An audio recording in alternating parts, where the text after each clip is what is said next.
Son tantas cosas las que se hablan que ninguna tiene ninguna certeza. Ni siquiera un estudio puede llegar a algo. De hecho, todos los estudios que se han querido hacer han sido ampliamente refutados y criticados por otros expertos. Desde que nacimos nosotros, el Triángulo de las Bermudas es uno de los misterios más envolventes que hay. Están enseguida del Área 51, está enseguida de Bigfoot, está enseguida de estos grandes misterios. Los fabricaron para vender el Triángulo de las Bermudas. Por supuesto. Y cosa que hicieron estos autores que mencionamos ahorita. O sea, muchos de ellos...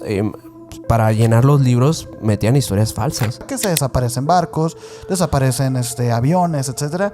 Y recuerdo haber sentido miedo. Minutos después, el avión desapareció sin dejar rastro. Igual. No hubo señales de socorro, ni fallos técnicos reportados. Simplemente el avión se desvaneció de la faz de la historia. Es curioso que se maneje así el tema del Triángulo de las Bermudas. Hoy en día, si tú buscas en cualquier lugar Triángulo de las Bermudas, te va a salir que es mentira. Por lo menos algo que tiene que ver con algo metafísico sí sucedió en ese lugar.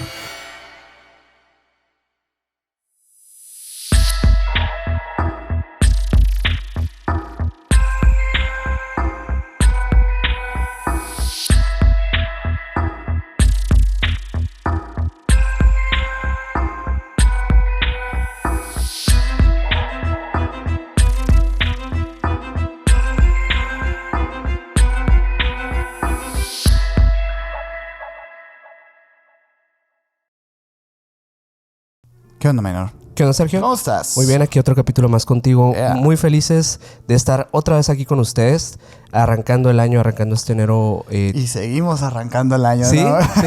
Es que para nosotros no tienen idea lo abrupto que fue de repente dejar de estar aquí con ustedes presentes y volver a grabar, sentarnos, pues es bonito. Empecé el año un poco mal porque me enfermé y todavía estoy ya saliendo. Ya andamos saliendo, ¿no? Pero a mí me toca entrar a mí ahora. Ahora te va a tocar entrar. Pero traemos un tema que siempre nos han pedido. Sí. Y por alguna extraña razón nunca lo habíamos abordado por acá. Ay, sí, el famosísimo Triángulo de las Bermudas, ¿no? Y dijimos, este 2025 tenemos que abordarlo. Vamos a quitarlo de la pizarra, ¿no? Y decidimos ponerlo para el primer mes del año. Porque es un tema que tiene muchísimas cosas relacionadas a teorías de conspiración. Relacionadas también a fenómeno extraterrestre, fenómeno desfase temporal. Sí. Muchísimas cosas que se conectan con muchos episodios de nosotros. Entiendo por qué la gente quiere que hablemos de esto. Y la verdad es que sí hay cosas bastante interesantes que analizar. Así que, bueno, los invitamos a que se queden hasta el final de este episodio porque vamos a abordar toda la etimología de este famoso triángulo desde... de dónde origina la hipótesis de que este lugar es como un punto energético de la Tierra donde todo desaparece y parecen los aviones estrellarse y todo esto, hasta pues si en realidad estos casos fueron reales, ¿no? Sí, yo entiendo que las personas puedan querer nuestra opinión con respecto a este misterio en particular porque es uno de los más famosos y a su vez también es uno de los más incomprendidos. Sí. Hay que decirlo. Pero bueno, si van llegando, los invitamos a que se suscriban por acá a este canal. Que nos sigan en todas las redes sociales como Emisiones Podcast. Y si escuchas esto en Spotify, también síguenos por allá. A mí me puedes seguir como Minor Cordón en Instagram. A mí como Castillón Sergio en Instagram. Y al buen Mike y Mike que se atrás en los controles como MikeGal99 en Instagram. Y el señor tiene 2 canales de YouTube para que vayan y los sigan. Y recuerden todos que tenemos un link ahí para que se unan a los miembros del canal en donde ustedes van a ser acreedores a un montón de contenido, ¿no? A lives exclusivos, capítulos exclusivos y extensiones de los mismos ya capítulos que escucharon, pues, ¿no? Así es. Entonces, todas las semanas tienen contenido adicional, además de los episodios y los lives que tenemos por acá. Así es. Los invitamos ahí al link para que se unan. Pero bueno, yo creo que podemos empezar definiendo un poquito de qué se trata esto, ¿no? Porque... Fíjate que ahorita que estábamos mencionando que este es uno de los grandes misterios del mundo, debo decir que alguna vez yo, cuando estaba pequeño y alguna persona familiar mía tuvo que viajar en avión y escuché que iba a pasar por Bahamas y que iban a pasar por Florida, yo dije, van a pasar por el Triángulo de las Bermudas. Y yo pensaba que era un lugar que estaba prohibido, ¿sabes? Okay. Que era un lugar como el Área 51. Como el Área 51, como que era muy peligroso. O sea, yo daba por hecho que este lugar estaba sumamente cuidado, etcétera, por todo lo que uno escucha durante su vida, ¿no? Con respecto a este lugar, que se desaparecen barcos, desaparecen aviones, etcétera. Y recuerdo haber sentido miedo, güey. Sí, es que siempre ha estado como esta aura de misticismo en torno a este triángulo. Y lo curioso es que se compone de un triángulo, ¿no? También en cuestión de, digamos que de significados, como que los triángulos siempre los vemos atribuidos a temas Illuminatis, a temas relacionados a la Trinidad, a las trinidades, a las conspiraciones, a cosas que vienen de lo místico también. Y pues por alguna extraña razón, como que en este triángulo es donde más han ocurrido desapariciones, según lo que la gente cuenta, ¿no? Ajá. Y lo digo así porque realmente esta hipótesis viene desde hace ya bastantes años, pero no hace tantos tampoco. No tantos, ajá. De hecho, digo, el mito del Triángulo de las Bermudas como tal, pues tiene un origen desde el siglo pasado nada más. O sea, en el que se empezó a infundir este miedo a las personas que viajan y todo esto. Y uno pensaría que pues ese triángulo ha estado ahí toda la vida, güey. Sí. Entonces, ¿por qué hasta hace pues menos de un siglo apenas empezó a acrecentarse el interés? Y bueno, tiene su explicación, ¿no? Tiene una explicación. Yo, nada más para que estemos todos entendiendo, este triángulo está entre la triangulación, vaya. De esta zona. Está en Miami, Florida, como bien dijo Sergio ahorita, en San Juan, Puerto Rico, y las Bermudas, que es un territorio británico en el Atlántico Norte. Igual que vamos a poner un mapa para que para que nos vayamos ubicando, ¿no? Ilustrar un poco aquí, ¿no? Pero este es una extensión bastante amplia del océano. Es muy grande. Es demasiado grande. Muchísimos vuelos, muchísimas embarcaciones pasan por este lugar diariamente. Sí. Cosa que te haría pensar, entonces, ¿por qué no ha seguido pasando? Ajá. Porque parece que todas las historias, todos los casos vienen específicamente de la época del siglo XX y no de antes ni después, ¿no? Oye, fíjate, hay un relato, de hecho, que esto se documentó y fue más bien como difundido por History, que tú ya lo platicaste una vez, de Cristóbal Colón. Ajá. Que pasa precisamente por el Triángulo de las Bermudas y es donde tiene que ve como fuego. Sí. En el agua. ¿Tú recuerdas bien esa historia? Sí, o sea que ellos avistan a lo lejos. Dentro de los diarios de Cristóbal Colón, describe una noche en la que varios de los tripulantes, además de él, observan a la distancia al horizonte. Al horizonte un destello de luz que parecía como un tipo de una emanación de fuego. Sí, de hecho está descrito, ¿no? Como una llama en el mar. Así es. Obviamente que hoy en día, con todos los conceptos actuales que tenemos de los ovnis, sabemos que se trataba de algún tipo de fenómeno, ya sea meteorológico, extraño, o tal vez un OVNI, ¿no? Exacto, ¿no? Y también precisamente en esos mismos diarios se registran anomalías en las brújulas de Cristóbal Colón. Por eso está raro que teniendo estos documentos, bueno, estos testimonios de personajes tan importantes en la historia, hasta hace apenas poco tiempo, ¿no? Se empezó a reconocer a este lugar como un lugar muy misterioso. Pero es muy raro porque, como mencionas, o sea, de hecho, ese lugar, como es tan amplio, pues es imposible como sacarle la vuelta, nada más. Sí. Es un lugar en el que pasan diariamente un montón de embarcaciones y aviones. Entonces es imposible como que no haya pasado otra vez nada así de grande, ¿no? O a menos que lo estén ocultando, ¿no? Que eso también es otra de las cosas que obviamente muchos teóricos de la conspiración mencionan, que dicen, bueno, es que actualmente el triángulo ya no es solamente el que es el único activo, ¿no? Sino que también hay otros en el mundo, como el Triángulo del Dragón, que está en Japón, que también son puntos donde las anomalías florecen. Curiosamente, es a raíz de un periodista llamado Edward Van Winkle que se empieza a popularizar esta hipótesis de que el Triángulo de las Bermudas pues era un punto donde muchos aviones y barcos desaparecían misteriosamente. O sea, con este enfoque de misterio, ¿no? No era como que es un punto peligroso por la geología. No, era algo más, algo extraño, ¿no? Este periodista, pues realmente en el periódico de Miami Herald fue donde empezó a reportar este tipo de casos en los que muchas embarcaciones desaparecían y nadie decía nada al respecto, ¿no? Entonces, mucha gente desde ese momento, de hecho en 1952 un escritor llamado George X. Sands publicó otro artículo en una revista llamada Fate, donde vinculaba varios casos también de desapariciones inexplicables en la misma área, cosa que siguió alimentando el mito. Sí, pero fíjate, esto pasa en el 52 mencionas, ¿no? Sí. Hay un caso que es el caso que origina realmente todo el mito formalmente. Sí. Y es verdad porque a partir de ese caso empieza a haber como una lucha entre escritores. Unos que empiezan a recopilar muchísimos más casos de personas que desaparecen pues en condiciones sumamente misteriosas, ¿no? Y dándole fe al misterio. Y hay otros que lo desacreditan totalmente.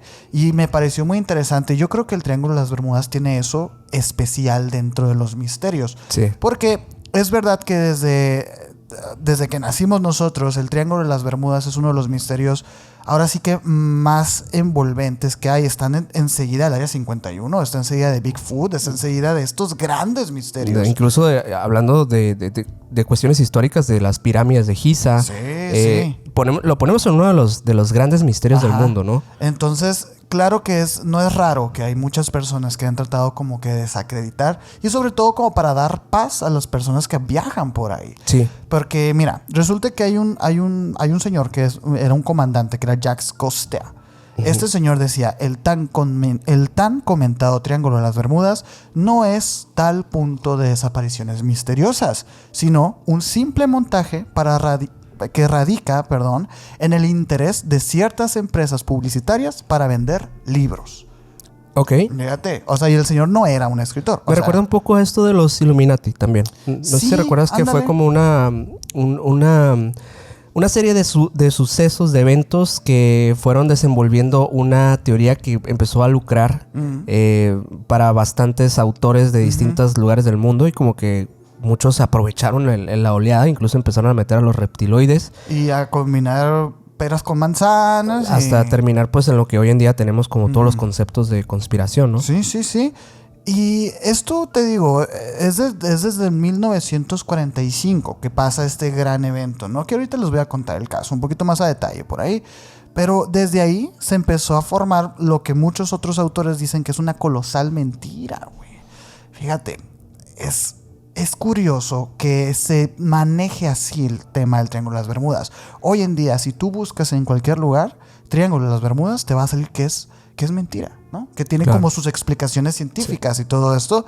Es verdad, ok, es verdad. Sin embargo, hay casos que dices tú, espérate, o es coincidencia que haya pasado en el Triángulo de las Bermudas, o de verdad hay algo ahí.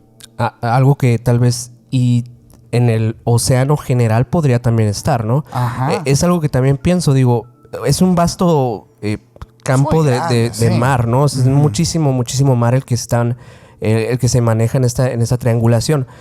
Claro, por supuesto que han pasado cosas extrañas. Por supuesto que ha habido anomalías. Lo curioso es que en estas anomalías se maneja una misma, digamos que categoría de sucesos, ¿no? Como de la desorientación de las embarcaciones. Hay como patrones que se repiten. Así es. Incluso en cuestiones de la aviación pasa lo mismo. O sea, si en los barcos fallan las brújulas, en los aviones fallan los radares. Cosa curiosa porque una tecnología con la otra no tiene nada que ver, ¿no? Pero al parecer sí, ¿no? Muchos hablan, por ejemplo, de estos campos electromagnéticos, que puede ser que debajo de este gran campo de mar, pues exista un tipo de anomalía que afecte las placas o algo por el estilo. Digo, 1000 teorías que no sabría explicar en su totalidad. Es verdad que esa parte del mar tiene cosas raras. Sí. Como, bueno, la mayoría del mar, ¿no? Pero en este lugar específico hay cosas extrañas. Por ahí traigo un casito también. Mira, yo estoy prometiendo mucho en el capítulo, ¿no? Traigo un casito que está muy envuelto tanto en conspiraciones como en estas anomalías que sí son como más naturales del Triángulo de las Bermudas, pero no nos adelantemos, ¿no?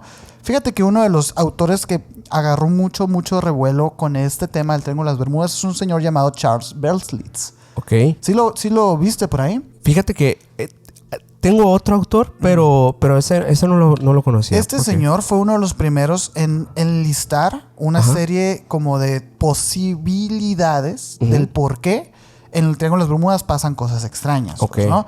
Él publicó un libro homónimo que se denominó como Los Misterios del Triángulo de las Bermudas. ¿Se da cuenta? Es como un millón de libros llamados así. Sí, o sea, y esto fue en 1974, ¿no? Okay. Entre muchas de las ideas que él propuso ahí, casos, etcétera, él barajeó ciertos temas, ¿no? Algunos son, por ejemplo, la influencia de la mismísima Atlántida.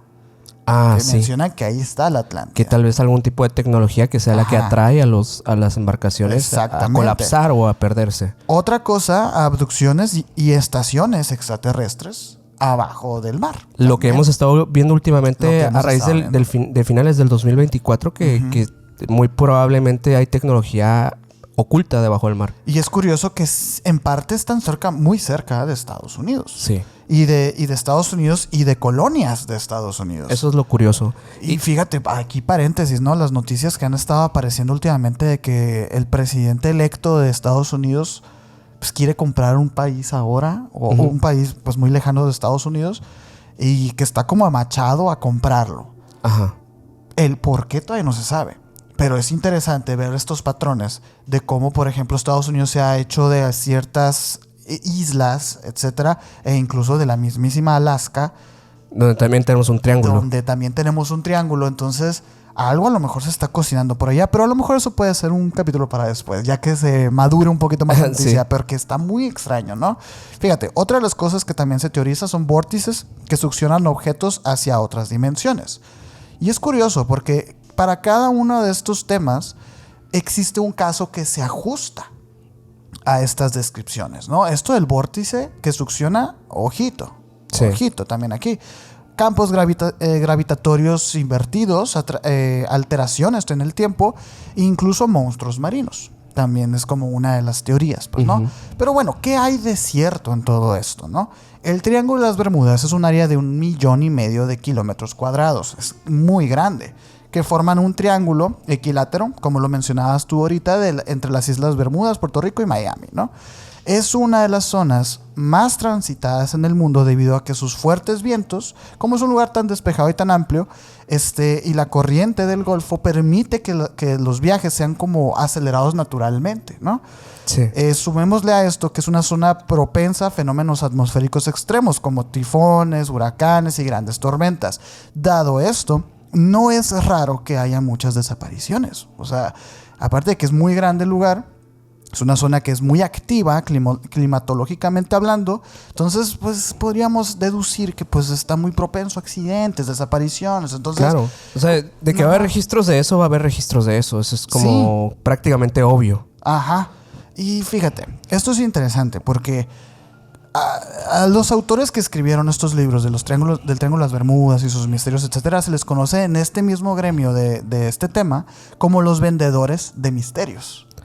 Sí, y fíjate que hay una persona que fue la que acuña el término, que es Vincent Gaddis. Él fue el autor, de hecho, que acuñó el término del Triángulo de las Bermudas. Órale. Eso fue hasta 1964. O sea, el hecho de que de los autores del 52 y los 50 que escribieron acerca de estos lugares, todavía no acuñaban el término como tal. De vendedor de misterios. No. Claro que vendían misterios. Okay. O sea, triángulo. El triángulo de las Bermudas. Okay, o sea, como el autor intelectual del nombre sería este señor. Órale. Y desde ahí dices, pues es que claro, ya tiene la marca, ¿no? Ya tiene la presencia de marketing. Lo ponen así y es más fácil, obviamente, englobar una serie de desapariciones, de lugares, de fenómenos. Precisamente eso es a lo que iba, porque parece ser que estos señores autores no se les hacían suficientes los accidentes y hay registros de barcos que entraron en naufragio y aviones que desaparecieron en otras partes del mundo y que se les asoció el Triángulo de las Bermudas. Que decían tal barco que desapareció en el Triángulo de las Bermudas y investigaron y no estaban. O sea, estaban en otra parte del mundo. Entonces como que eso también empezó a avivar mucho el fuego de lo que era el misterio del Triángulo de las Bermudas. Uno de los investigadores más rigurosos que se ocupó de este asunto, de como desmentirlo, era un señor llamado James Randi. De hecho, este es como uno de los mayores desenmascaradores de fraudes del mundo.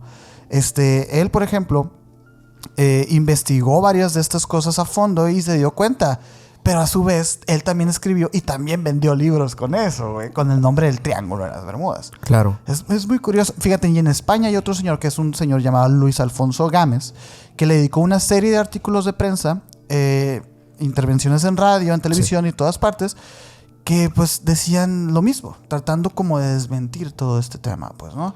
En una red, un sitio web muy curioso que se llama Magonia. Bueno, Magonia, luego vamos a hablar de Magonia, pero está muy loco. O sea, de aquí estamos empezando a establecer eso, pues, ¿no? De que sí ha habido muchas discrepancias entre autores de libros, etcétera. Unos vendedores de misterios y otros desenmascaradores de fraudes. Sí, incluso señor, el Charles, dijiste. Charles Bertitz. O sea, ¿cuánto no habrá vendido de estos libros, no? Se hizo ahora sí que mundialmente bestseller, pues, ¿no? Sí, o sea, esa es la parte del misterio que no me gusta tanto. Sí. Cuando se trata de teorías que son sumamente interesantes, o sea, que tienen que ver con la parte histórica, mundial, etcétera, como por ejemplo, ¿no? El tema de la Cueva de los Tallos, que ya lo abordamos en el canal. Uy, se arruinó bien feo. Ese caso, por ejemplo, es un... La Cueva de los Tallos en sí es un lugar místico y mágico, ¿no? Uh-huh. Solamente ver... no hemos tenido la oportunidad de ir, pero ver las imágenes es impresionante. Uh-huh. Ver pues, las fotografías de esta cueva inmensa que no sea en su totalidad explorada, pues te hace pensar, claro que hay cosas que el humano no conoce de ese lugar. Uh-huh. Eso es obvio. Incluso las pirámides, ¿no? Que también dices, pues es que hay muchos misterios. Si esas pirámides se construyeron hace tantos años que ni siquiera hay un registro exacto de quién las hizo. Ni para qué. Imagínate, ¿no? Cuántas cosas no ocultan. El problema es cuando pues llegan autores contemporáneos a pues tomar estas historias y ni siquiera darse el papel de investigar bien. No. Llegan, hacen sus propias conclusiones y como tienen de alguna manera atención, ¿no? Claro. Lo difunden, lo divulgan. Y ganan fama. Ganan fama. ¿Y qué va a pasar? El siguiente misterio va a ser igual, y etcétera. Exacto. Pues, ¿no? Pero bueno, ahora sí, el primer caso. Sí, que... Ese es porque aún así es interesante. Me imagino que el vuelo 19, ¿no? Porque vuelo 19. Yo creo que el que hace famoso al Triángulo. Esto pasa el 5 de diciembre de 1945, güey. 5 bombarderos Avenger despegaron de la base aérea de Fort Lauderdale, en Florida, para hacer un vuelo de entrenamiento de 2 horas sobre el Triángulo de las Bermudas. Nunca regresaron. ¿Okay? Este fue uno de los primeros que fue registrado y que se les asoció al Triángulo de las Bermudas y del cual, pues, como decíamos ahorita, muchos autores agarraron como base o como origen del mito. Se envió un avión de rescate y también desapareció. Este suceso es el detonante de toda la leyenda del Triángulo de las Bermudas. No porque sea inexplicable, porque no lo es, sino porque se edificó una colosal mentira y un gran negocio sobre este trágico accidente. La Junta de Investigación de la Marina no lo consideró ni siquiera como un misterio en absoluto, y esto se le llamó como el caso del vuelo 19.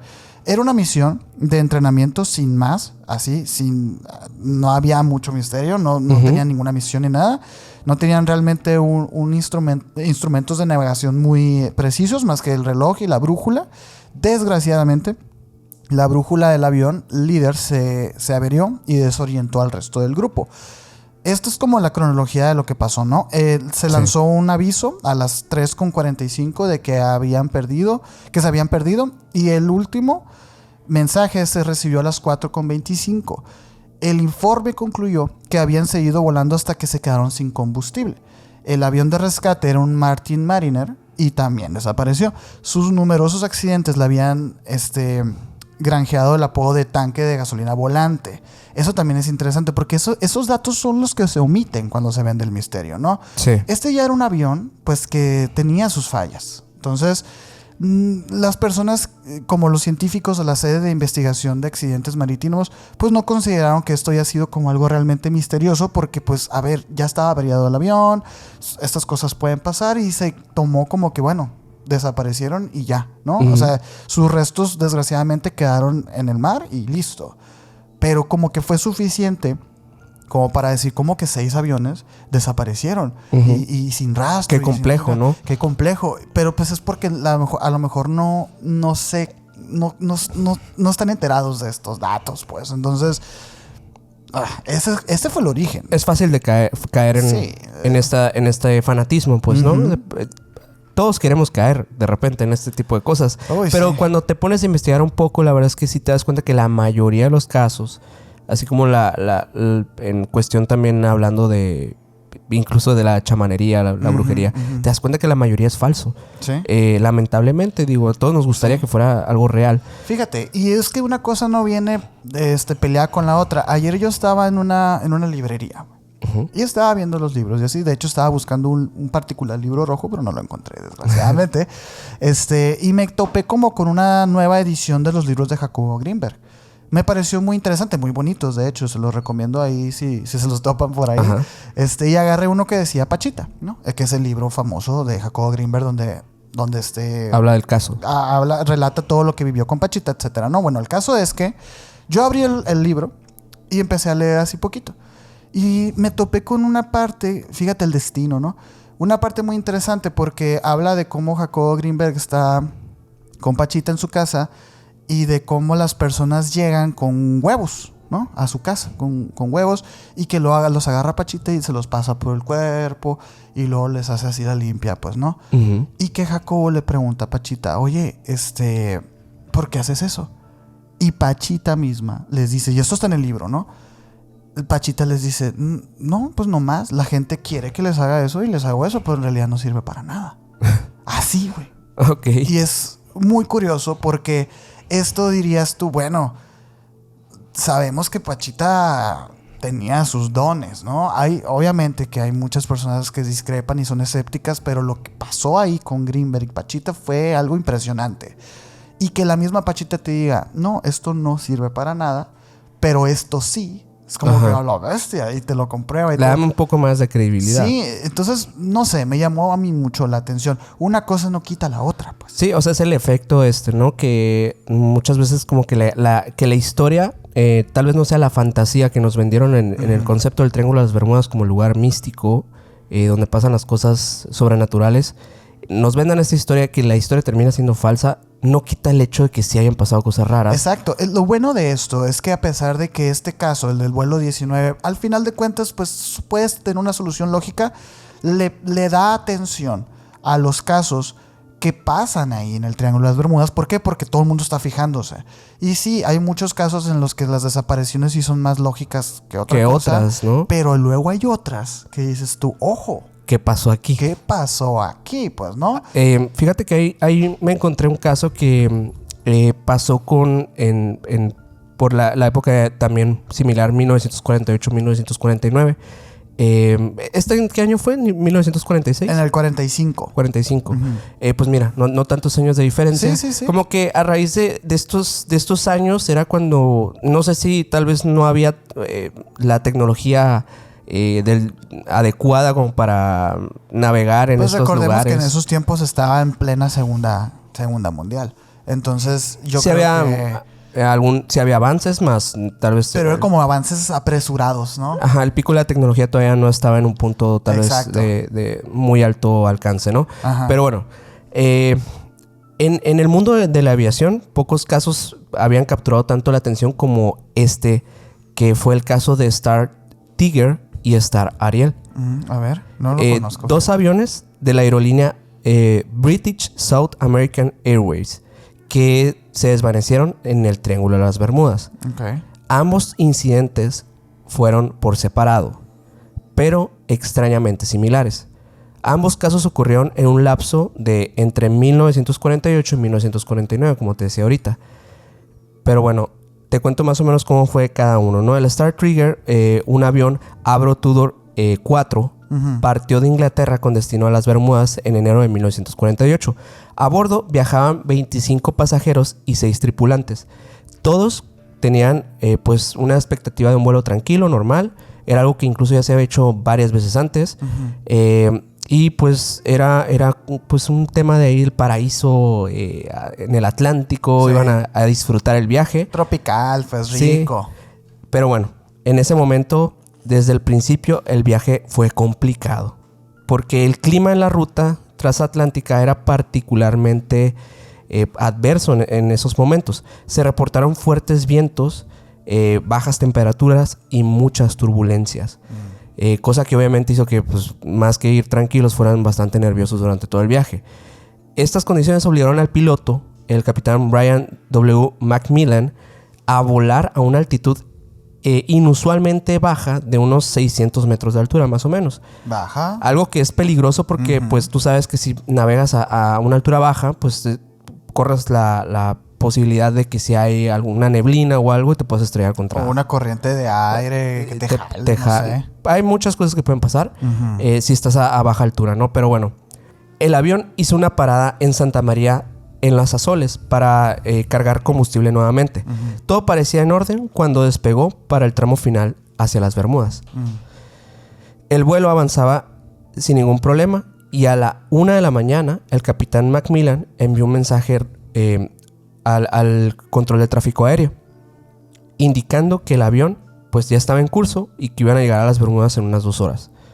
Sin embargo, después de este mensaje, el Star Tiger desapareció de los radares sin emitir ningún tipo de llamado de socorro o algo por el estilo. Cuando el avión no llegó a las Bermudas, en el horario previsto se iniciaron operaciones de búsqueda y durante 5 días muchos equipos de rescate intentaron rastrearlo por unos 1000 kilómetros cuadrados en el océano más o menos, pero no encontraron absolutamente nada. Ni restos, ni señales, ni ningún sobreviviente. No la es. Ni fallecido tampoco, ¿no? Y bueno, esa fue la desaparición. El Star Ariel. Este fue el 17 de enero de 1949. Menos de un año después de la desaparición del Star Tiger, otro avión de la misma aerolínea del Star Ariel partió en un vuelo de corta distancia entre Bermudas y Kingston, Jamaica. Este era un vuelo de rutina que también, bueno, tenía 13 pasajeros y una tripulación de 7 personas, liderada por el capitán John Cluta McPhee, un piloto altamente experimentado. El clima era perfecto, cielos despejados, visibilidad ilimitada en ese momento. Los pasajeros y la tripulación no tenían ningún motivo para preocuparse por este vuelo. Aproximadamente 30 minutos después del despegue, el capitán McPhee envió un mensaje a la torre de control informando que ascendía a una altitud de 18,000 pies y que todo estaba en orden, ¿no? En ese momento. Pero poco después envió otro mensaje indicando que estaba cambiando de frecuencia para continuar su comunicación con Kingston. Fue este el último mensaje del Star Ariel. Minutos después, el avión desapareció sin dejar rastro. Igual. No hubo señales de socorro, ni fallos técnicos reportados. Simplemente el avión se desvaneció de la faz de la historia. Okay. Al igual que el Star Tiger, se organizó otra búsqueda masiva de 1000 kilómetros que peinaron el área de las Bermudas, Jamaica, durante muchos días. Pero nuevamente no encontraron nada. Y obviamente que esto conecta los dos casos. Mucha gente lo relaciona y dice que probablemente pasó exactamente lo mismo. ¿Qué pasó? No lo sabemos. Y es ahí donde entran muchas teorías de conspiración, que es todo lo que rodea literalmente al Triángulo de las Bermudas, ¿no? Que se habla desde fallos técnicos de las naves por algún tipo de... Pero producidos por alguna anomalía, ¿no?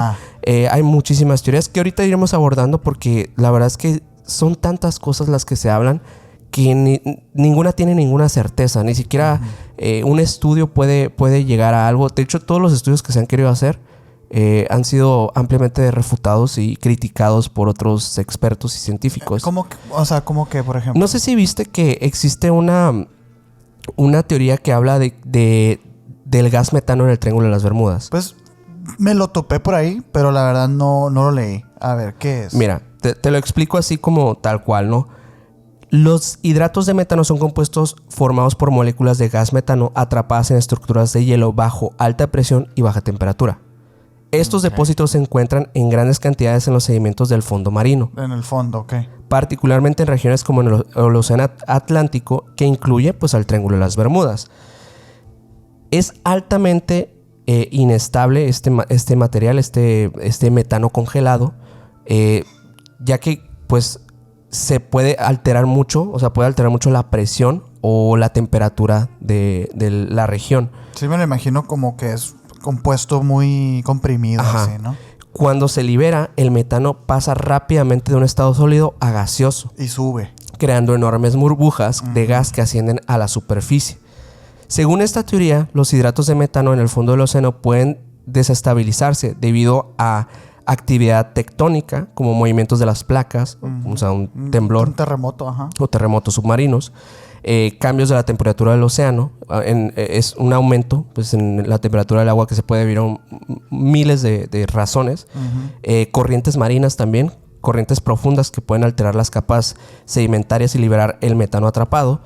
Y cuando el metano se libera repentinamente en grandes cantidades, genera gigantescas burbujas de gas que ascienden rápidamente hacia la superficie, y estas burbujas tienen la capacidad de reducir drásticamente la densidad del agua, creando una situación peligrosa para cualquier barco que esté navegando en esa área. O sea, ¿y eso qué tiene que ver con los aviones, por ejemplo?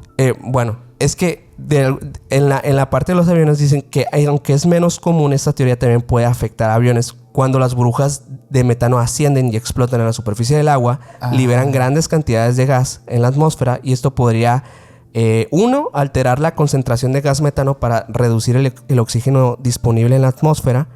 Y eso afecta a los radares, claro, y todo esto. Y la otra es también que las explosiones de burbuja pueden generar corrientes ascendentes inestables que perturban la trayectoria del vuelo. Y esto haría que el avión pierda el control. Esto, bueno, hay un estudio, de hecho, en el 2003 hicieron un estudio, los científicos, el doctor Joseph Monaghan y David May, publicaron un estudio en The American Journal of Psychics, explorando pues tal vez la posibilidad de esta teoría, ¿no? Y los resultados del estudio dijeron: cuando una burbuja de metano masiva alcanza la superficie, puede reducir la densidad del agua hasta en un 70%. ¿70%? 70%. Esto es suficiente para que cualquier barco que esté sobre el área pierda la flotabilidad y se hunda rápidamente. Sí. En las simulaciones, las burbujas mostraron un impacto significativo en barcos pequeños y medianos que podrían hundirse en cuestión de segundos. Entonces, en teoría, para los barcos sí es muy probable, pero para los aviones sí como que estaría un poco forzado. Es que esas explicaciones no, o sea... Están interesantes, pero no terminan de explicar como que todo lo que ha pasado, ¿no? Sí, porque hay otras que sí todavía son más y son criticadas, fíjate, a pesar de como te lo conté ahorita, que dices, pues suena... Tiene su lógica. Suena lógico. Pero sí es lo que dicen, pues que está forzado, o sea... Ay, es que, mira, las anomalías sí existen, ¿no? O sea, sí existen estas explicaciones que son sumamente rebuscadas para explicar ciertos fenómenos que nos parecen o han parecido muy... misteriosos, pues, ¿no? Por ejemplo, lo del paso Dyatlov, a mí me encanta esa explicación que existe. Sí. Sin embargo, pues es que tienen que pasar un montón de cosas. De coincidencias para que en ese momento exacto Pero es verdad también, pues, que eso pasó solamente una vez. Entonces, pues, tiene su lógica. Sin embargo, fíjate que yo no había leído esa explicación. Sin embargo, como que las burbujas de metano sí es una de las grandes explicaciones del Triángulo de las Bermudas. Si tú investigas ahorita, te va a aparecer esa explicación y saldados, ¿no? O sea, como que todas las investigaciones alrededor del Triángulo de las Bermudas se resuelven con eso. Y además le dan credibilidad a que los casos sí son misteriosos, más no inexplicables. Fíjate que yo traigo un caso aquí que quizá, y sí puede haber sido las burbujas estas de metano. Sin embargo, me gustó mucho este caso porque no nomás se centra en el tema del misterio, de la misteriosa desaparición, sino que tiene algo de conspiración por ahí y me llama la atención. Se trata de un barco que se llamaba el Cyclops. No sé si te tocó. Lo vi, que es uno de los casos más famosos, pero fíjate que no lo escuché bien. Está buena la historia, porque esto pasa incluso antes de lo del vuelo 19, pues, ¿no? Este barco se adentró en el Triángulo de las Bermudas en 1918 con más de 300 tripulantes a bordo y nunca más volvió a ser visto, pues, ¿no? Esto pasa ya hace más de 100 años, en marzo de 1918. El USS Cyclops, que era un gran barco de abastecimiento de la Marina de Estados Unidos. De hecho, a este barco le decían que era una mina de carbón flotante. Era en esos tiempos, era uno de los barcos de transporte de material primo de los más grandes que había, pues, ¿no? Tanto, pues, que era una mina flotante, pues, ¿no? Esto resultó muy, muy, muy extraño porque era un barco gigante, pues. Entonces, para que desapareciera sin dejar rastro, pues está loco. Complicado. Pues, ¿no? Tenía una tripulación de 309 hombres y con sus bodegas repletas de pesada carga de manganeso, un mineral que era utilizado para la fabricación de munición. Recordemos que estamos en plena Primera Mundial. esto pasa en el 18, pues. Entonces, imagínense, pues, ¿no? Medía unos 165 metros de largo por 20 de ancho y era considerado el mayor buque de carga de la Armada estadounidense en esa época. Esto desaparece en las aguas del Atlántico, en la zona conocida como el Triángulo de las Bermudas, pues, ¿no? A día de hoy, su paradero sigue siendo un enigma. Yo me puse a investigar un poquito más acerca de esta desaparición porque me llamó la atención cómo algo tan grande y tan masivo pudo haberse desvanecido. Desvanecido, pues, ¿no? Entonces empecé a investigar acerca de este barco, pues, ¿no? Este barco fue construido en Filadelfia. Estaba diseñado para transportar 10.500 toneladas de carbón. Pero en su último viaje, y como que te digo, son cosas que ya pasaron hace mucho, entonces hay muchos datos ahí que cada uno importa un chorro, pues, ¿no? Claro. Estaba destinado a 10.500 toneladas de carbón, pero en este último viaje en el que desapareció, el navío había sido cargado con casi las 11 toneladas. O sea, iba sobrecargado, ¿no? En 1918, el Cyclops fue reconvertido ahora sí que en un barco de conflicto bélico, ¿no? Debido a esto. ¿Qué significa? Básicamente que le pusieron torretas, le pusieron así como lo acorazaron, etcétera, ¿no? Porque sí era un buque de transporte de carga, pero ya en esas épocas que estábamos en plena Primera Mundial, pues lo acondicionaron para que pudiera viajar seguro, pues, ¿no? Sí. El 9 de enero de 1918, al Cyclops se le asignó una nueva misión, que lo llevó hasta las costas brasileñas para abastecer de carbón a los buques británicos que operaban en el Atlántico Sur, pues, ¿no? A su llegada a Río de Janeiro, y tras descargar el carbón y realizar algunas operaciones de mantenimiento y etcétera, y volver a llenar los depósitos, el buque se volvió a hacer a la mar el 15 de febrero. Pero había un problema. La gran cantidad de manganeso, que se almacenaba en sus bodegas era algo que estaba sobrepasando los límites del mismo buque. De hecho, o sea, tras hacer una parada técnica en El Salvador de Bahía, el barco volvió a zarpar el 20 de febrero, pero ya iba advertido, ¿no? De que, oye, te estás pasando con la carga. Ten cuidado. A pesar de que un informe del comandante George Worley al mando del buque indicaba que el motor de estribor tenía un cilindro roto. Aparte, güey. Se iba sobrecargado. Tenía un cilindro roto y además estaba haciendo un viaje que era demasiado extenso para lo que el buque podía aguantar, pues, ¿no? La idea inicial era que el barco navegase sin hacer ninguna escala para al final, en el 3 de marzo, el Cyclops realizarse como ya todo su mantenimiento y volverlo a poner al 100. Sin embargo, no pasó así. El 4 de marzo, aunque no le llegó a puerto y no le hicieron ningún ajuste y siguió zarpando, pues, ¿no? Sea como fuera, el Cyclops nunca llegó a su destino, pues, ¿no? Cuando quedaban unos 4 kilómetros para ya llegar a atracar en el puerto de Baltimore, el barco simplemente desapareció. Dejó de emitir señales y a día de hoy no se sabe cuál fue su destino. Aunque obviamente existe un informe que indica que el 10 de marzo estalló una violenta tormenta justo en la zona por la que navegaba el Cyclops. Uh-huh. A ver, sobrecargado, con un cilindro roto en el motor y una tormenta. Y el metano abajo. Sí, pues. Y una burbuja de metano ahí, sí, ¿no? Algunos investigadores sugieren que su desaparición se debió a una cadena de desgracias, como les digo, ¿no? La sobrecarga, los problemas del motor y el mal tiempo, ¿no? Esto pasó, obviamente, por un montón de investigaciones navales y de todo tipo, y llegaron a la conclusión, pues, de que, pues sí, se han propuesto muchas teorías, pero ninguna que dé cuenta satisfactoria de la desaparición del Cyclops. Porque aquí viene la parte misteriosa. Realmente no se encontró nada, güey.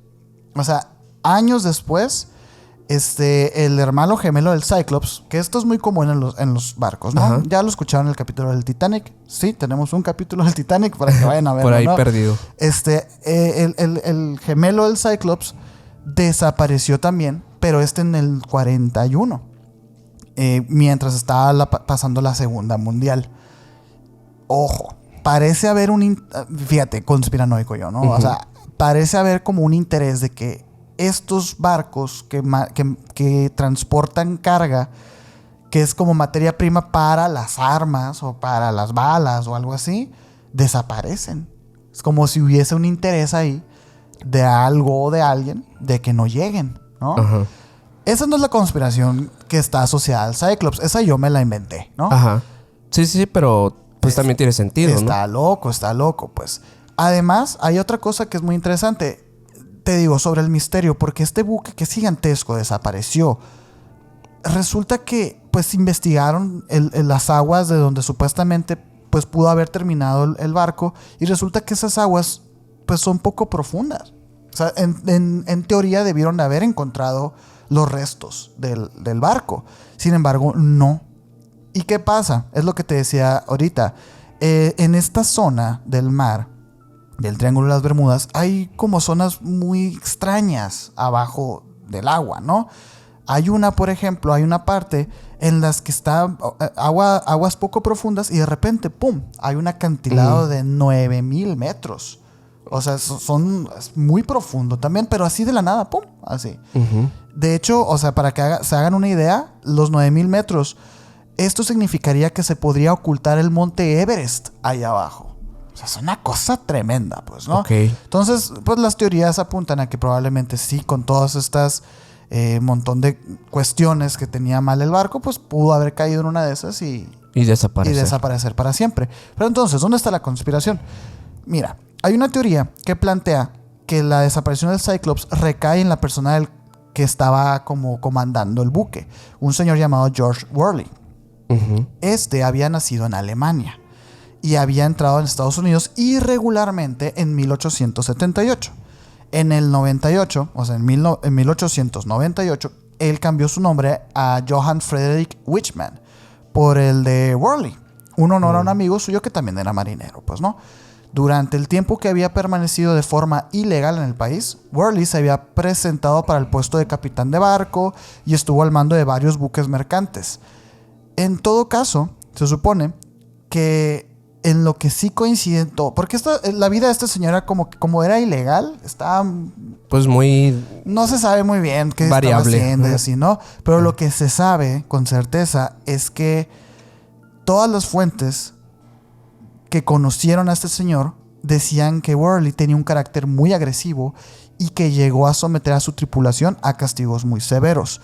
Dicen que el día de la partida del barco desde Río de Janeiro, el oficial encargado de subir a bordo y colocar ahora sí que correctamente la carga de manganeso, que tengo problemas con esa palabra, ¿no?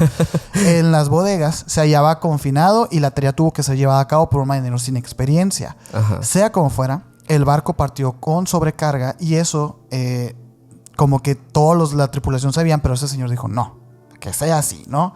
Además, se aferró. Hay otras acusaciones con respecto a este señor. Decían que él tenía relación con, o sea, que creía mucho, más que otra cosa, en lo que el otro bando, en la Segunda y en la Primera Mundial, bueno, en ese entonces la Primera Mundial, pues había, ¿no? Como este señor era alemán, él le iba a los aliados, pues, ¿no? De hecho, durante la travesía a bordo del Cyclops, viajaba el cónsul general del Río de Janeiro, que se supone que él odiaba también a Estados Unidos, igual que Worley. Entonces, por ahí hay unas teorías que hablan de que fue un sabotaje. Que Worley y el cónsul de Río de Janeiro planearon la desaparición para robarse la materia prima, y por eso también sobrecargaron el barco, como para tener boicotearon. Boicotearon.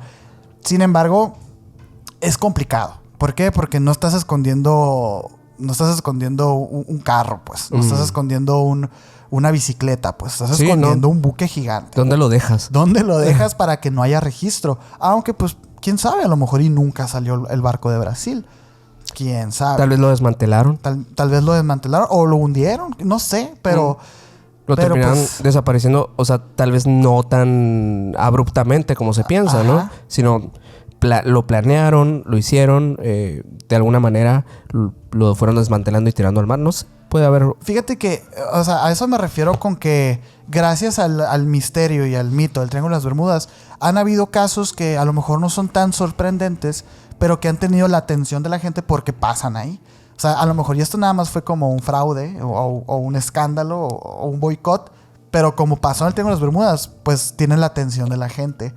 Pero a lo mejor y nada más fue eso y ya, ¿no? Y es que también hay muchos casos que han demeritado porque son falsos. O sea, porque literalmente los fabricaron para vender el Triángulo de las Bermudas. Por supuesto, por supuesto. Y cosa que hicieron estos autores que mencionamos ahorita. O sea, muchos de ellos, para llenar los libros, metían historias falsas. Sí, sí. Así como un contador de historias, tal cual. O maquillaban las historias. Cosas que no pasaron ahí exactamente, cosas que pasaron en otras partes del mundo.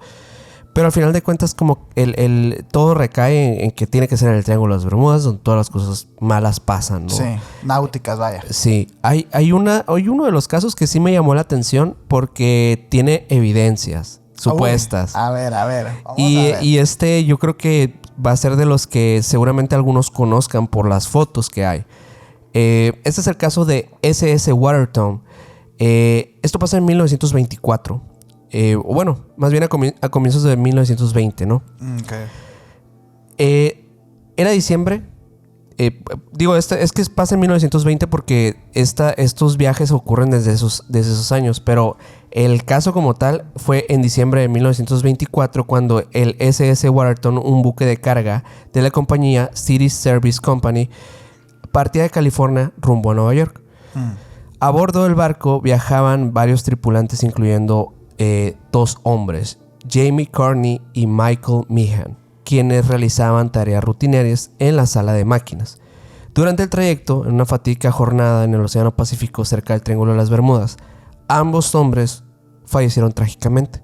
¿Durante el viaje? Durante el viaje. Uy. Según los informes oficiales, y esto digo según porque no se sabe realmente qué pasó con ellos, fueron alcanzados por vapores tóxicos que manipulaban mientras realizaban las limpiezas del tanque del barco. Ah, ok. Yo pensé que al metano, ¿no? No. No, eso pasa como arriba del barco, ¿no? Sí, ya. Entonces lo que hicieron, como fallecieron muy rápido, no pudieron hacer nada por ellos. Ya cuando llegaron ya estaban fallecidos ambos. Pues llegan todos y se asustan, ¿no? Porque dicen, ¿qué les pasó? ¿Qué pasó? Ajá. Pues no quisieron averiguar porque dijeron, esto va a ser negligencia. Claro. Entonces lo que hicieron hacer fue que toman el cuerpo de Carney y de Meehan y los tiran en el mar. ¿No? ¿Sí? Para que nadie pregunte, nadie supo. Nadie sabe, nadie supo. Nadie sabe, nadie supo. Y pues hicieron una ceremonia. Digamos que de estas ceremonias que se hacen para los marinos. Realmente todo esto no pasó más allá de pues envolverlos como en unas lonas, arrojarlos en el océano, decir unas palabras y pues ya nadie se enteró, ¿no?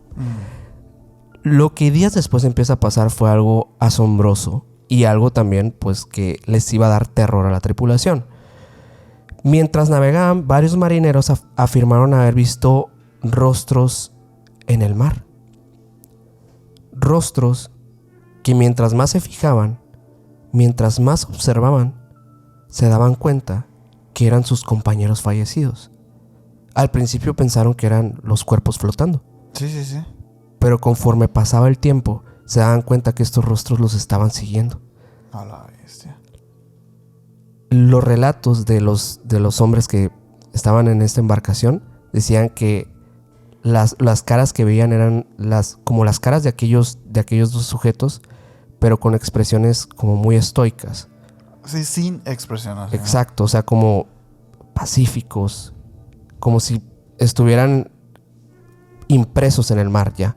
A la bestia. Lo raro es que a esto que parecía ser una ilusión óptica o una ilusión de, pues tal vez de la mente, de la culpa. De la culpa, Simón. Pasó a ser algo más cuando hombres de la embarcación decidieron tomar una fotografía de eso. Esas fotos son buenas. Y las vamos a poner a continuación. Así que si estás escuchando esto en Spotify, recuerda que también puedes activar la función de video y Así verla. Es. Y si estás viendo esto en YouTube, pues fíjate bien si estás cocinando. Sí. Porque Pon en pausa el yakimeshi. Y mira, estas imágenes supuestamente son reales.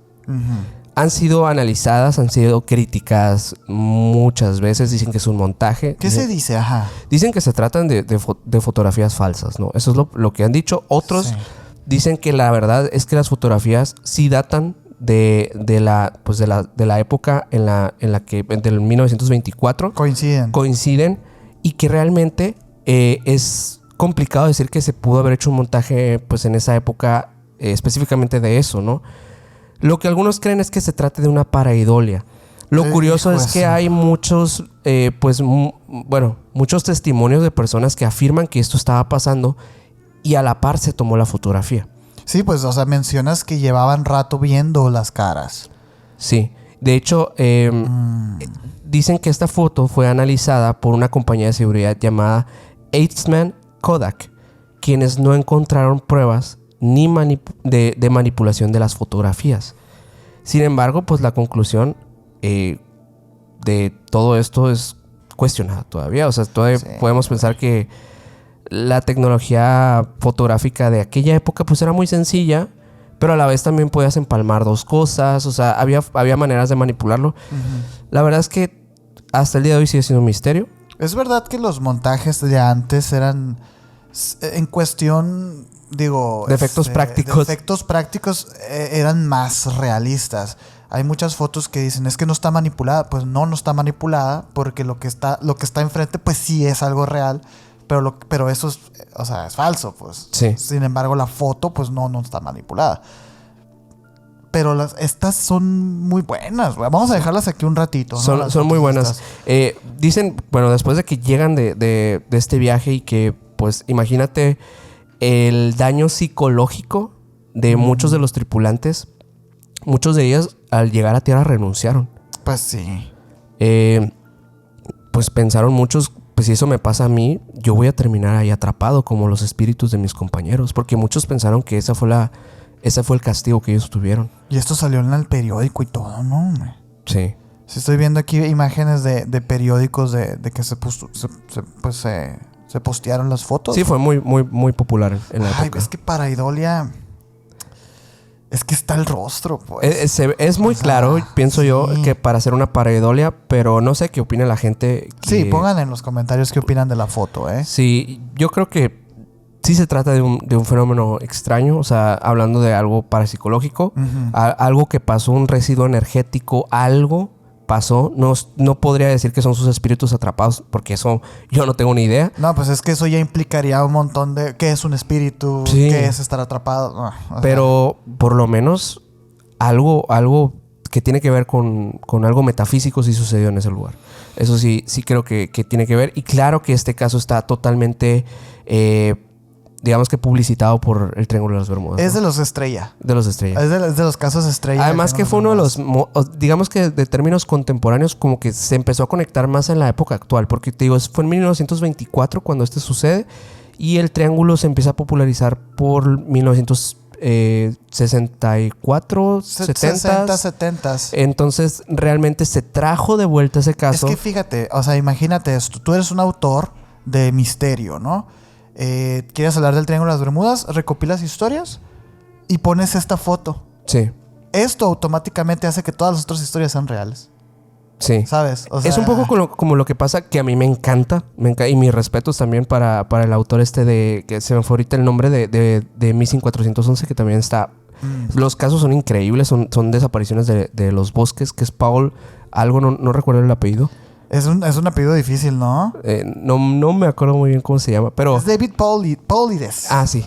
David Paulides. Ah, sí. No es Paul. El apellido es Paulides. No estás tan perdido, ¿eh? No estás tan perdido. Pero sí, Missing 411, que se trata de las desapariciones misteriosas de los bosques. Regularmente en Estados Unidos, pero pues dicen que en todos los bosques del mundo esto sucede, ¿no? Sí, de hecho, pues tiene sus ediciones, ¿no? En otros lugares. Este cazador famosísimo del Sasquatch. Que inicia con eso y empieza a triangular y mapear alrededor del mundo, que hay como distintos puntos que parecen estar interconectados con cuevas. Donde desaparecen personas. Como un triángulo de las Bermudas, pero en la Tierra. Sí. Entonces realmente yo creo que pase algo en el Triángulo de las Bermudas. No lo veo para nada imposible. De hecho, no creo que las historias sean falsas. Creo que tienen algo anómalo, algo raro. Algunas sí tienen explicación definitivamente. Pero yo pienso que el hecho de que haya tantas cosas en el mar que estén sin descubrirse hace que cualquier punto en el mar sea verdaderamente misterioso. Y el triángulo, siendo una extensión tan amplia y con tanto tráfico aéreo y de embarcaciones, lo veo como un punto muy factible a las historias. Sí, mira, hay otra historia que también es una historia estrella del Triángulo de las Bermudas. Probablemente ya la hayas escuchado, pero de todos modos vamos a rescatarla porque es una locura también. Y esto pasa en los 70s, en la era dorada, tanto del Triángulo de las Bermudas como el de los ovnis, pues, ¿no? Esto le pasa a un piloto llamado Bruce Jernon. Ok, sí. Bruce Jernon. Este señor estaba viajando en su avión y traía 2 pasajeros a bordo. El avión era un monomotor Beechcraft Bonanza. Estos dos pasajeros eran su padre y un socio comercial. Estos despegaron de la isla de Andros en las Bahamas y se dirigieron al noroeste hacia la costa de Florida. Estaban ahora sí que en el infame espacio aéreo, el Triángulo de las Bermudas, ¿no? Esto era algo como que él bromeaba, porque realmente estos viajes él los hacía a diario, pues, ¿no? O sea, él no le tenía miedo, pero sí era como que, el Triángulo de las Bermudas, ¿no? Claro. Este era un viaje típico que hacía Bruce, y él había hecho todos los cálculos, él conocía la ruta, todo, pues, ¿no? El viaje por lo general tomaba alrededor de una hora y media y ya, ¿no? 1 hora y media, 2 horas. Si tenían contratiempos, 2 horas, ¿no? Bruce despegó y comenzó a ganar altura, pero empezaron a suceder cosas extrañas desde ahí. Dice que al comienzo notó una pequeña nube más adelante, pero siguió adelante, ¿no? Notó que esta nube se estaba haciendo más grande. Y él decía, bueno, es que yo estoy acercándome, por eso se está haciendo más grande. Pero luego decía, no, espérate. O sea, como que él creía que era perspectiva. Sin embargo, no, la nube sí estaba creciendo, güey. Bruce tuvo que volar a través de ella y salió por el otro extremo muy bien. Dice que ganó altitud y que luego apareció otra nube. O sea, que apareció otra nube más adelante. Esta ya era más grande, pero Bruce no tuvo más remedio que volar a través de ella otra vez. Sin embargo, esta nube ahora ya era como más de tormenta, era más oscura, pues, ¿no? Ajá. Y él decía, pues qué raro, porque no estaba lloviendo, no había pronósticos de lluvia, no había nada. Uno como piloto siempre checa esas cosas antes de salir de viaje, pues, ¿no? Bruce estaba empezando a preocuparse. Y luego, después de ahí, dice que ¡pam! Vio un destello de luz blanca. Así. Como un flash, así. Como un flash, así. Dice que él siguió volando durante otros 30 minutos cuando se dio cuenta de que a donde él estaba era la misma nube. 30 minutos en la misma. ¿En loop? Como que en loop así. Y dice él que que como que pues o sea, como que estaba muy desorientado. O sea, porque él estaba subiendo y de repente ya no sentía que estaba subiendo, pero sí estaba subiendo, ¿no? O sea, y seguía como en la misma nube. La nube, dice él, que era cilíndrica y que él se dio cuenta en ese momento que estaba empezando a volar en el centro de la nube, como si la nube lo fuera siguiendo, así. Ah, ok. Entonces, dice él que era ancha y que parecía interminable. Bruce pensó que nunca podría salir de esta nube, pues, ¿no? Pero un minuto después vio la luz al final del túnel, pero de repente dice que las paredes de esta nube, porque ya empezó a entender que él estaba adentro y que la nube se estaba moviendo con él. Cuando vio que se abría hasta de cuenta la nube, él empezó a ir para allá y notaba cómo se iba cerrando, y él empezó a sentir o a percibir que estaba como en un túnel. Porque y le iba avanzando y se iban cerrando así las paredes, pues, ¿no? Después de esto, la brújula empezó a volverse loca. Todos los controles empezaron a volverse locos. Y pues vórtice o estas paredes empezaron a hacerse cada vez más y más pequeñas. Dice que los envolvían como un vórtice. Como Bruce describió más tarde, después de esto, él, mientras estaba en esta nube, sintió una ingravidad. Como que flotaba. Gravedad cero durante 5 segundos más o menos. Todo esto pasaron los 30 minutos donde él estaba viajando junto con la nube, y en cuanto vio la apertura, dice que esos fueron como 20 segundos nada más. Y en esos 20 segundos fue cuando él sintió todas estas cosas extrañas, pues, ¿no? Bueno, Bruce sale de esta nube él voltea así como para Sí. atrás y se da cuenta que no hay nada. Solamente queda como una bruma grisácea, como una niebla así, ¿no? Dice que pues tanto su papá como el socio comercial que estaban viajando con él pues se sintieron más aliviados, pues, ¿no? Él inmediatamente tomó el radio y se comunicó con el control de tierra para determinar dónde estaba, porque estaba completamente perdido. Cuando al despachador miró la pantalla verde, su rostro se congeló así, completamente, ¿no? El avión de Bruce no estaba en el radar. Era como si las cosas fueran invisibles, así como si él estuviera volando sin ningún registro aparente, pues, ¿no? Luego, el despachador dijo que la aeronave ya estaba en el espacio aéreo de Miami. O sea, ya habían viajado todo lo que supuestamente iban a viajar. Este señor Bruce estaba totalmente confundido porque dice, pues no podía ser. Porque él dice que ese viaje le toma alrededor de 90 minutos, 1 hora y media. Sin embargo, pues hacía 47 minutos apenas que habían salido del puerto, de la isla esta. Entonces él decía, no puede ser. Su avión, dice, pues no ganó mágicamente una velocidad supersónica más allá de la velocidad máxima de crucero limitado del modelo. O sea, recordemos, era un avión que no era realmente pues muy espectacular, pues, Ajá, ¿no? un avión normal. Esto era físicamente imposible, ¿no? Dice, el despachador debió haber cometido un error, no puede ser. Y con despachador se refiere como a la persona que está en torre de control, ¿no? Checando ok. todo el rollo, pues, ¿no? Cuando las nubes se volvieron a abrir, Bruce vio que realmente estaba sobre Miami, que ya había llegado. El avión aterrizó de forma segura y todo normal.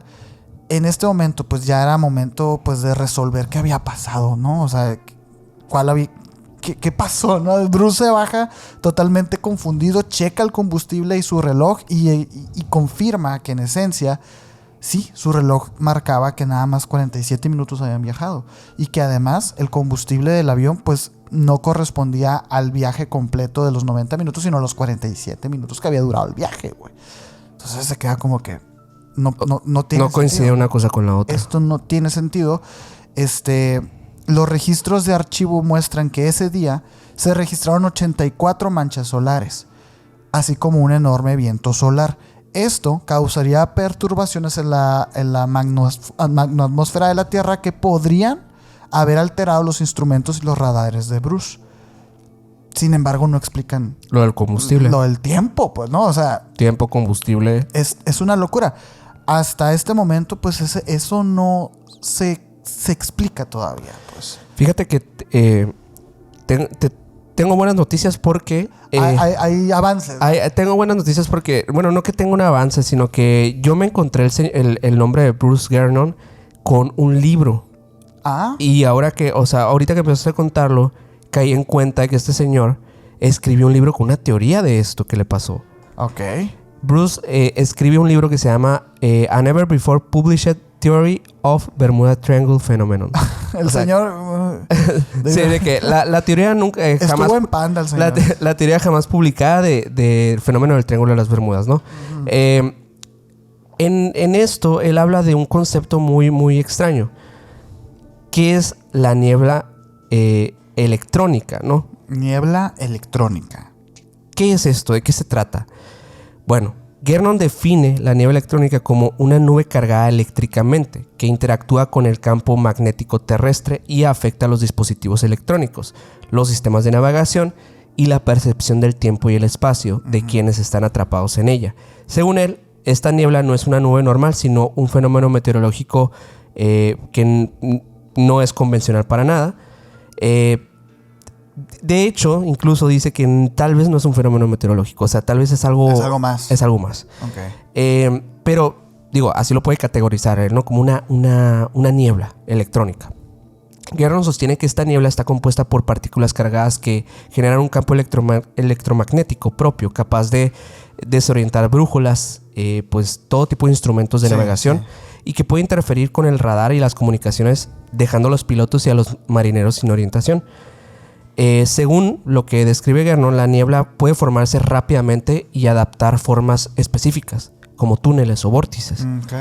Estas formaciones pueden ser el resultado de una combinación de factores naturales como la interacción de corrientes oceánicas, las temperaturas atmosféricas y los campos electromagnéticos. Es como una serie de coincidencias. Sí.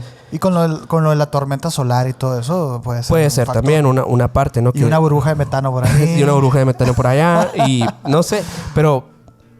eso explicaría la nube. La nube. Ajá. Pero la teoría sugiere que la niebla tiene la capacidad también de distorsionar el tiempo. Esto la hace incluso más complejo, ¿no? Sí. Porque crea un efecto de compresión temporal.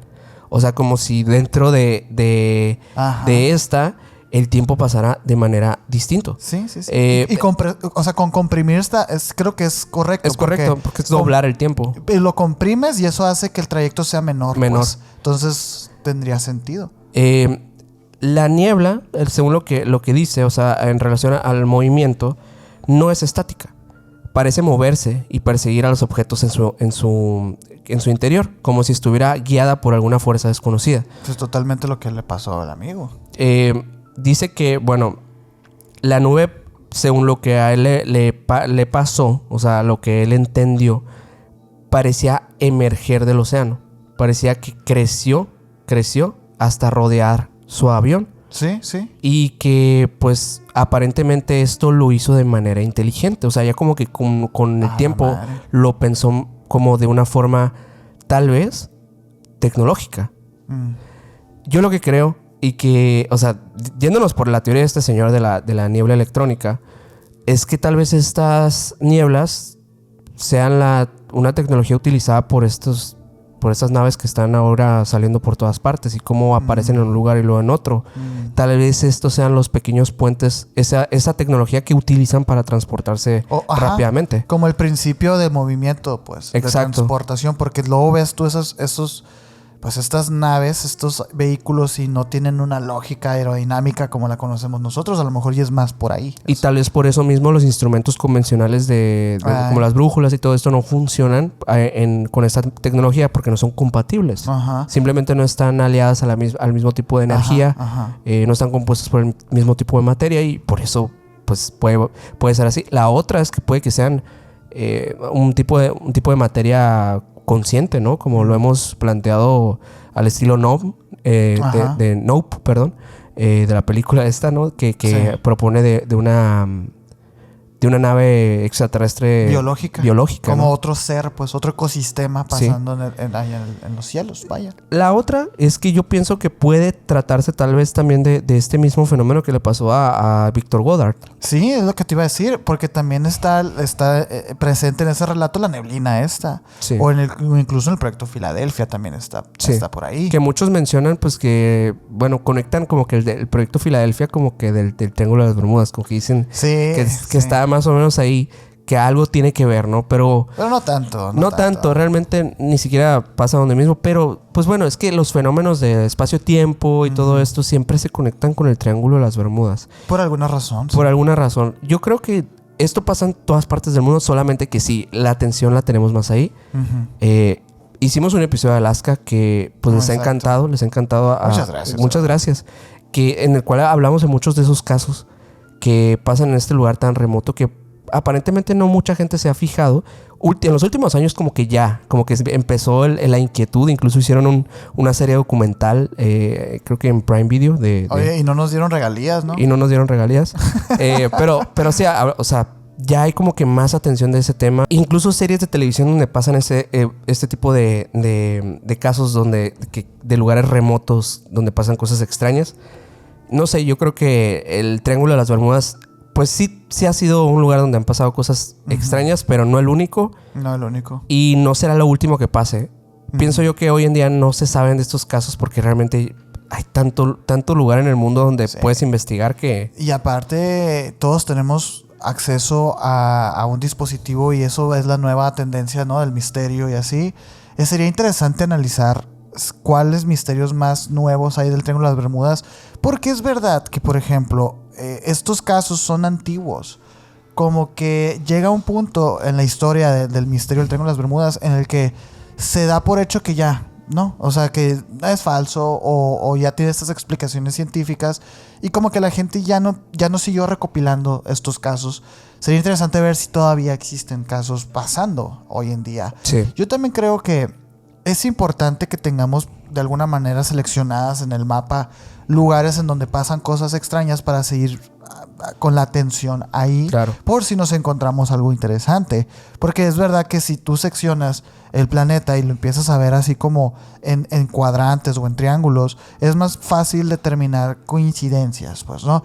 Se hablan de puntos energéticos, se hablan de que incluso el Triángulo de las Bermudas está conectado como paralelamente al Triángulo del Dragón, y cosa que no es cierto, pero existe ese interés, pues, ¿no? Sí. Y me parece muy correcto. Vaya. Incluso esta, no recuerdo cómo se llama esta manera en la que triangulan con líneas el mundo, en el que se conecta con otras con otros lugares raros, energéticos, ajá. ¿no? Que dicen el triángulo también está ahí.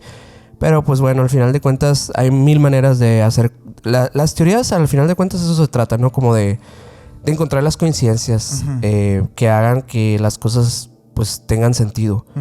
Y pues yo creo que con esto vamos terminando el episodio del Triángulo de y las Bermudas. pongan abajo ahí su teoría del Triángulo de las Bermudas. ¿Ustedes creen que esto es un lugar, un punto energético? ¿Ustedes creen que hay una base extraterrestre ahí?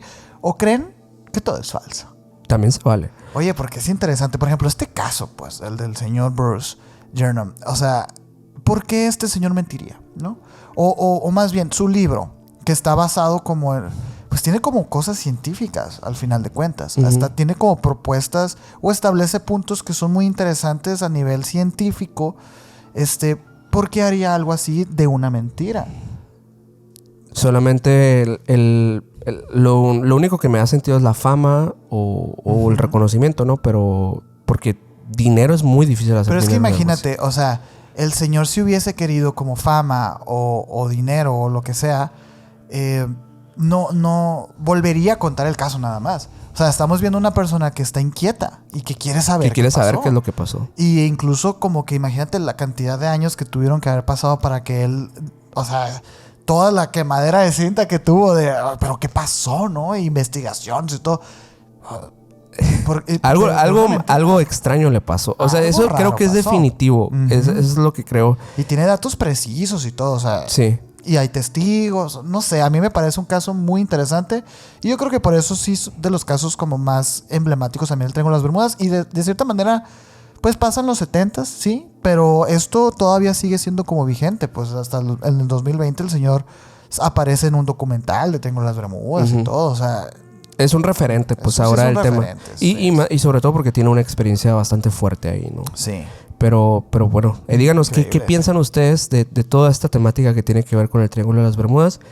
Y pues, ¿qué otros temas les gustaría relacionados a todo esto que estuvimos hablando hoy? Porque creo que hablamos de muchas cosas relacionadas a la aviación, embarcaciones. A lo mejor hay un tema por ahí que... O de los triángulos. O de los triángulos. Ojito con los triángulos. Díganos por ahí en los comentarios si quisieran más de esta temática para estarlos leyendo y comentándolos y haciendo un posible episodio más a futuro. Venga. Síganos. Empecemos con todo 2025. Así es. Vamos a empezar con todo, señores. Dejen su like en este episodio si les gustó. Suscríbanse a este canal de YouTube si les ha gustado. Suscríbanse en Spotify. Síganos por allá también. En todas las redes sociales también como Emisiones Podcast. Y a mí me pueden seguir como Minor Cordón en Instagram. A mí como Castellón Sergio en Instagram. Y a Mikey Mike que estuvo atrás en los controles. Muy conspiranoico el señor. Sí. Como MyGal99 en Instagram. Y el señor tiene 2 canales de YouTube para que vayan y los sigan, por favor. Así es. Muchísimas gracias y nos vemos en el próximo video. Bye.